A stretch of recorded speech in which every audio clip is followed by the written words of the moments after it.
Friends, मैं नीरज निषाद आज एक बार फिर से आप सभी का अपने YouTube channel Neeraj music classes for TGT and PGT पर स्वागत करता हूं। जैसा कि आप सभी को पता है कि ये चैनल स्पेशली म्यूजिक सब्जेक्ट की तैयारी के लिए बनाया गया है, तो हम बहुत ज़्यादा समय ना लेते हुए सीधे हम टॉपिक पर आते हैं।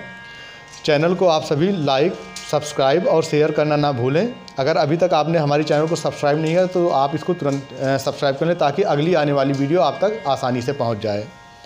तो आता है ग्रह क्या चीज़ है। जिस स्वर से हम किसी राग का गायन या किसी गीत का गायन आरंभ करते हैं उसे हम ग्रह स्वर बोलते हैं। जहाँ से गीत का आरंभ किया जाता है जिस स्वर से उसे हम ग्रह स्वर बोलते हैं। अंश क्या होता है? किसी भी बंदिश का जो सबसे महत्वपूर्ण स्वर होता है उसे हम अंश स्वर कहते हैं। अंश स्वर का पर्यायवाची आजकल राग में जो होता है वादी स्वर जिसको बोला जाता है उसी को अंश स्वर बोला जाता है। अंश स्वर। न्यास स्वर। न्यास क्या चीज़ है? जैसा कि मैंने बताया कि जहाँ से गीत या कोई भी बंदिश आरंभ की जाती है उसे जो होता है ग्रह स्वर बोला जाता है, लेकिन जहाँ पर कोई भी गीत ख़त्म किया जाता है उसे हम न्यास स्वर कहते हैं। पुराने ज़माने में जहाँ पर बंदिश या कोई भी गायन शैली जहाँ पर ख़त्म की जाती थी उसे न्यास स्वर कहते हैं, लेकिन आजकल न्यास स्वर का मतलब दूसरा हो गया। न्यास स्वर पर होता कि किसी स्वर पर कुछ समय के लिए ठहर जाना, रुकना, उसको न्यास कहना होता है। लेकिन पुराने यानी प्राचीन काल में जो होता है न्यास का मतलब होता है जहाँ पर जिस स्वर पर गायन को समाप्त किया जाता था उसे हम न्यास स्वर कहते हैं। उसके बाद आपका आता है अपन्यास स्वर।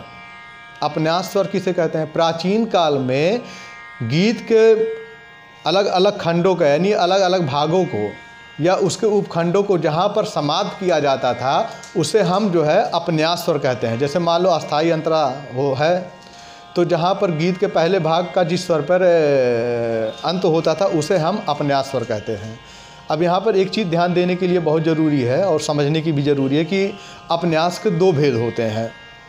एक होता संन्यास, दूसरा होता है विन्यास। संन्यास क्या चीज़ है? जहाँ पर गीत के पहले खंड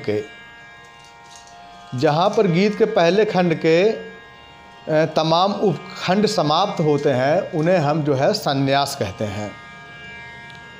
सीधे शब्दों में आप समझिए, जैसे गीत के दो भाग हैं अस्थाई और अंतरा, तो जहाँ पर अस्थाई, मान लो अस्थाई में 3 लाइन है तो अस्थाई के जो तीनों लाइन के आखिरी स्वर होंगे उसे हम जो है विन्यास स्वर संन्यास स्वर कहेंगे। तो आशा करता हूँ आपको संन्यास के बारे में समझ में आ गया होगा। आता है विन्यास स्वर। गीत के तमाम खंडों के उपखंड के जो पहले लाइन होते हैं उन लाइनों के जो आखिरी स्वर होते हैं उन्हें हम जो होता है विन्यास स्वर कहते हैं। फॉर एग्जांपल आप लोग इस तरीके से भी ले सकते हो कि जैसे मान लो अस्थाई अंतरा संचारी आभोग है, इन चारों खंडों के जो मान लो एक एक खंड में 4-4 लाइन है, इन चारों खंडों के जो पहले लाइन के आखिरी स्वर होंगे जहाँ पर समाप्त होंगे उसे हम जो है विन्यास कहते हैं। तो आशा करता हूँ कि आप सभी को न्यास, अपन्यास, संन्यास, विन्यास के बारे में समझ में आ गया। आता है विदारी। विदारी क्या चीज़ होता है?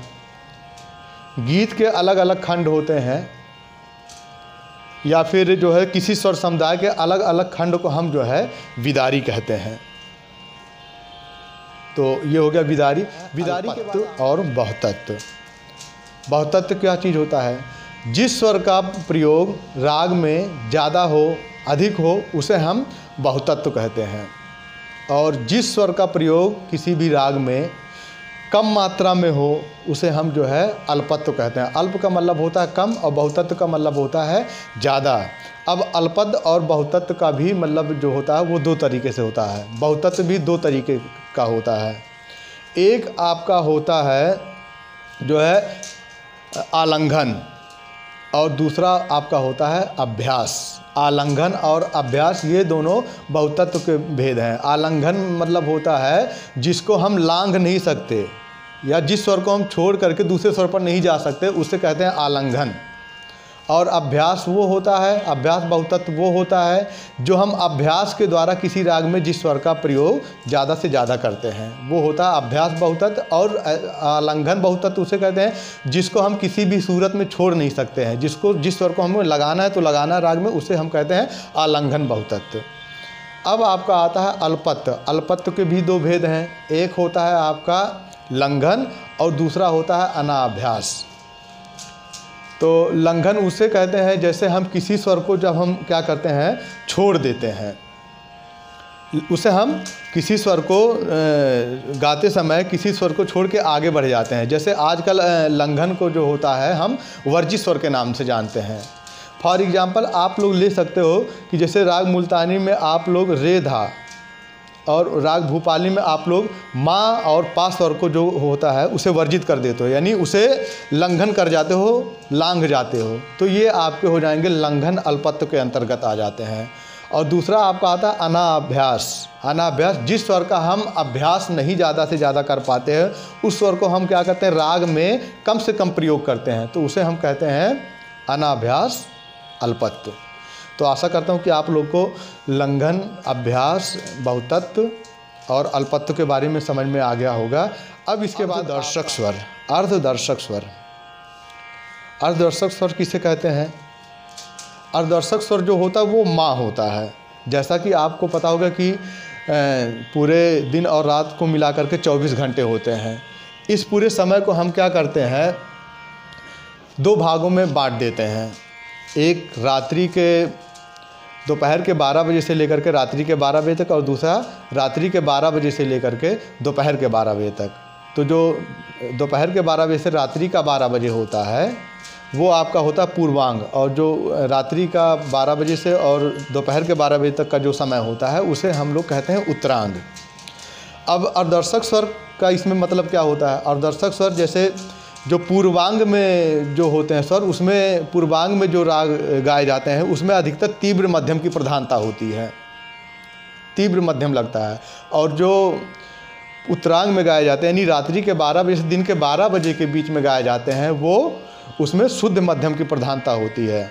तो अगर हम किसी राग का मतलब विशेष समय ना जान पा रहे हो तो इतना हम जरूर कह सकते हैं उसके स्वर समुदाय को मध्यम को सुन करके कि ये मतलब जो है रात्रि में 12 से और दोपहर 1 के बीच में गाया जाता है, या दोपहर 12 से रात्रि के 12 बजे के बीच में गाया जाता है। तो इस नाते अर्धदर्शक स्वर को जो है बहुत ही महत्व होता है, जो कि माँ स्वर है। आता है संधि प्रकाश राग। संधि प्रकाश रागों, संधि प्रकाश के बारे में हमें सबसे पहले जान लेना ये ज़रूरी है कि जहाँ पर अंधेरा और उजाला आकर के मिलते हो उसे हम संधि प्रकाश कहते हैं।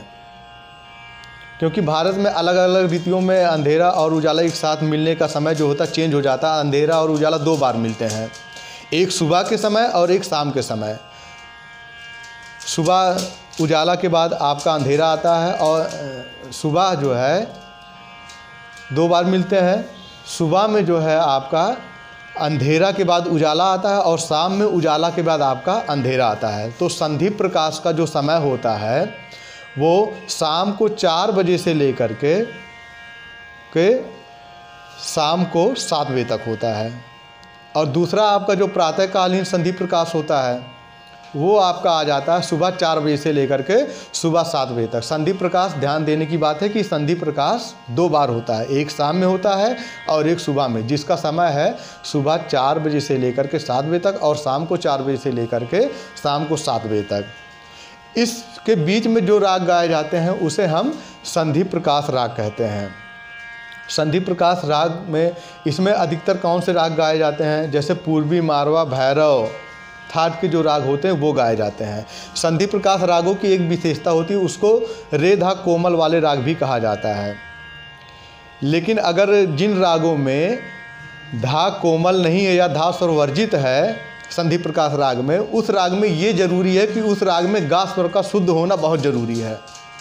ये बहुत इंपॉर्टेंट चीज़ मैं आप सभी को बता रहा हूँ कि जिन रागों में, पहले तो संधि प्रकाश राग का ये नियम है कि जिन राग में रे और धा स्वर कोमल होते वो संधि प्रकाश राग है। लेकिन मान लो अगर धा कोमल नहीं है, धा कोमल नहीं है या फिर धा स्वर वर्जित है, तो उस राग में कम से कम गा स्वर शुद्ध होना चाहिए। तो हम इस तरीके से भी कह सकते हैं संधि प्रकाश राग को कि रे कोमल और गा शुद्ध वाले राग। और जैसा कि मैं एक बार फिर से आप लोग को बता दे रहा हूँ कि शाम के संधि प्रकाश राग में तीव्र मध्यम के राग गाए जाते हैं, और सुबह के संधि प्रकाश राग में जो होते हैं शुद्ध मध्यम के राग गाए जाते हैं। आपका आता है परमेल प्रवेशक राग। परमेल प्रवेशक राग क्या होता है? ऐसा राग जो दूसरे मेल में या दूसरे थाट में प्रवेश कराता है, उसे हम जो है प्रमेल प्रवेशक राग कहते हैं। जो एक थाट के गायन समय के बाद दूसरे थाट के गायन समय में हमको प्रवेश करा दे, यानी दूसरे थाट के रागों में हमारा प्रवेश करवा देता है, उसे हम परमेल प्रवेशक राग कहते हैं। जैसे आप राग जयजयवंती को ले सकते हो, मुल्तानी भी राग कह सकते हो आप, मारवा राग को भी परमेल प्रवेशक राग के अंतर्गत हम जो है रख सकते हैं। और आपका आता है तिरोभाव और आविर्भाव। तिरोभाव क्या चीज़ होता है?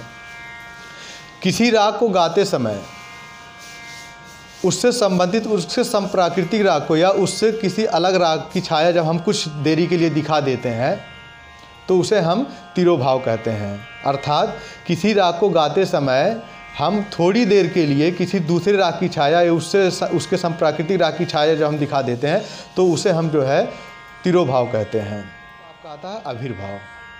आविर्भाव क्या होता है? तिरोभाव दिखाते समय, किसी राग को गाते समय जब हम किसी दूसरे राग की छाया दिखाते हैं तो उसे तिरोभाव कहते हैं, लेकिन जब फिर पुनः हम उसी राग में आ जाते हैं तो उसे हम आविर्भाव कहते हैं।